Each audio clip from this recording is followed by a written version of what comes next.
जय श्री कृष्णा दोस्तों, राधे राधे। आप सभी का बहुत बहुत स्वागत है हमारे चैनल में। आज हम कार्तिक मास कथा में 7वां अध्याय सुनेंगे। साथ ही अंत में हम पीपल पथवारी माता की भी कथा सुनेंगे, जिनकी कथा को कार्तिक मास में विशेष रूप से सुनना चाहिए। बोलिए भगवान श्री हरि विष्णु की जय। नारद जी कहते हैं, हे राजन, कार्तिक मास में व्रत करने वालों के नियमों को मैं संक्षेप में बतलाता हूँ, उसे आप सुनिए। जब कोई व्रत करे तो सब प्रकार से आमिष, मांस, उड़द, राई, खटाई और नशीली वस्तुओं का त्याग कर देना चाहिए। जो मनुष्य व्रत रख रहा है उसको दूसरे का अन्न ग्रहण नहीं करना चाहिए, किसी से द्वेष नहीं करना चाहिए और तीर्थ के अतिरिक्त अन्य कोई यात्रा नहीं करनी चाहिए। देवता, वेद, ब्राह्मण, गाय, व्रती नारी, राजा और गुरुजनों की निंदा भी नहीं करनी चाहिए। व्रती को दाल, तिल, पकवान व दान किया हुआ भोजन ग्रहण नहीं करना चाहिए। किसी की चुगली या निंदा भी नहीं करनी चाहिए। किसी भी जीव का मांस नहीं छूना चाहिए। पान, कत्था, चूना, नींबू, मसूर की दाल, बासी तथा झूठे अन्न का भी प्रयोग नहीं करना चाहिए। गाय, बकरी तथा भैंस के अतिरिक्त अन्य किसी पशु का दूध नहीं पीना चाहिए। कांसे के पात्र में रखा हुआ पंचगव्य, बहुत छोटे घड़े का पानी और केवल अपने लिए ही पका हुआ अन्न प्रयोग नहीं करना चाहिए। कार्तिक मास का व्रत करने वाले मनुष्य को सदैव ब्रह्मचर्य का पालन करना चाहिए। उसे धरती पर सोना चाहिए और दिन के चौथे पहर में केवल एक बार पत्तल में भोजन करना चाहिए। जो मनुष्य कार्तिक मास में व्रत करे उसे केवल नरक चतुर्दशी, जिसे छोटी दिवाली भी कहा जाता है, उसी दिन ही शरीर में तेल लगा सकता है। कार्तिक मास में व्रत करने वाले मनुष्य को सिंघाड़ा, प्याज, मठा, गाजर, मूली, काशी फल, लौकी, तरबूज इन वस्तुओं का प्रयोग बिल्कुल नहीं करना चाहिए। भगवान विष्णु को प्रसन्न करने के लिए अपनी शक्ति के अनुसार चांद्रायण आदि का व्रत करना चाहिए और उपयुक्त नियमों का पालन करना चाहिए। जो मनुष्य कार्तिक मास में व्रत करे उसे प्रतिपदा तिथि को सिंगाड़ा, द्वितीया को कटहल, तृतीया को तरुणी स्त्री, चतुर्थी को मूली, पंचमी को बेल, षष्ठी को तरबूज, सप्तमी को आंवला, अष्टमी को नारियल, नवमी को मूली, दशमी को लौकी और एकादशी को परवल, द्वादशी को बेर, त्रयोदशी को मठा और चतुर्दशी को गाजर तथा पूर्णिमा को शाक का प्रयोग नहीं करना चाहिए। रविवार को आंवला का प्रयोग नहीं करना चाहिए।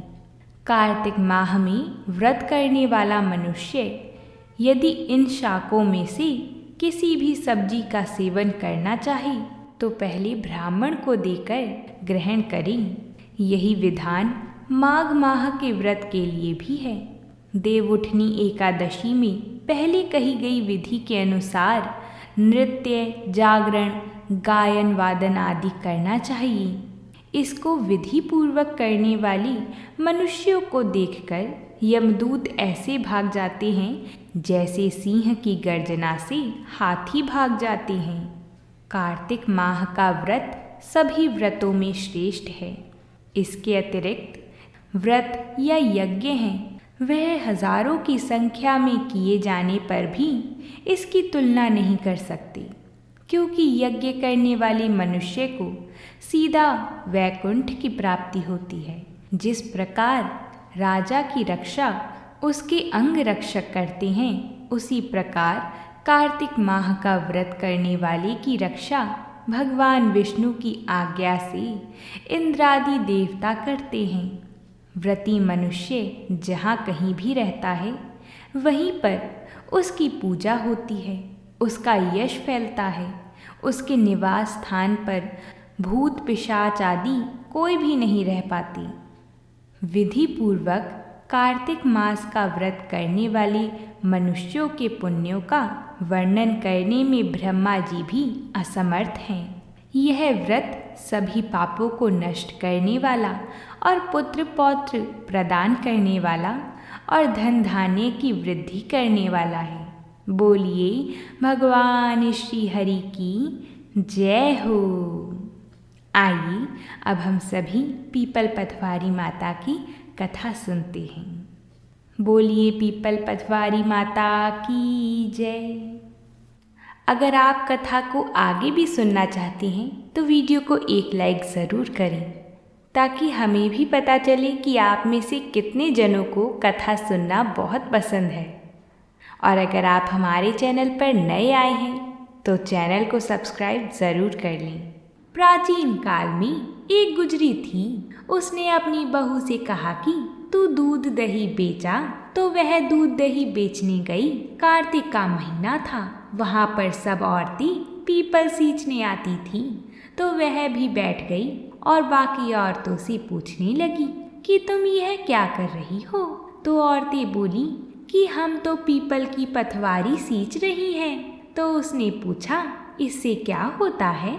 औरतों ने जवाब दिया कि इसके करने से अन्य धन मिलता है, वर्षों का बिछड़ा हुआ पति मिलता है। उस गुजरी ने कहा कि तुम तो पानी सींच रही हो, मैं तो दूध दही से सींचूंगी। उसकी सास रोज कहती कि तू दूध दही बेचकर पैसे लाकर दे। तो उसने कहा जब कार्तिक का महीना पूरा हो जाएगा तब मैं लाकर दूंगी। और कार्तिक का महीना पूरा हो गया। पूनम के दिन गुजरी ने पीपल पथवारी माता के पास धरना लेकर बैठ गई। पीपल ने पूछा कि तू यहाँ क्यों बैठी है। उसने कहा मेरी सास दूध दही के पैसे मांगेगी। तो पीपल ने कहा मेरे पास पैसे नहीं हैं, यह पत्थर डंडे पान पत्ते पड़े हैं, वह ले जा और गुल्लक में रख देना। जब सास ने पूछा पैसे लाई है, तो गुजरी ने कहा मैंने पैसे गुल्लक में रखे हैं। तब सास ने गुल्लक खोलकर देखी तो सास देखती रह गई कि उसमें हीरे मोती जगमगा रहे हैं। पत्थर डंडे और पत्तों का धन हो गया था। सास बोली कि बहू इतना पैसा कहाँ से लाई। तो बहू ने आकर देखा तो बहुत धन पड़ा था।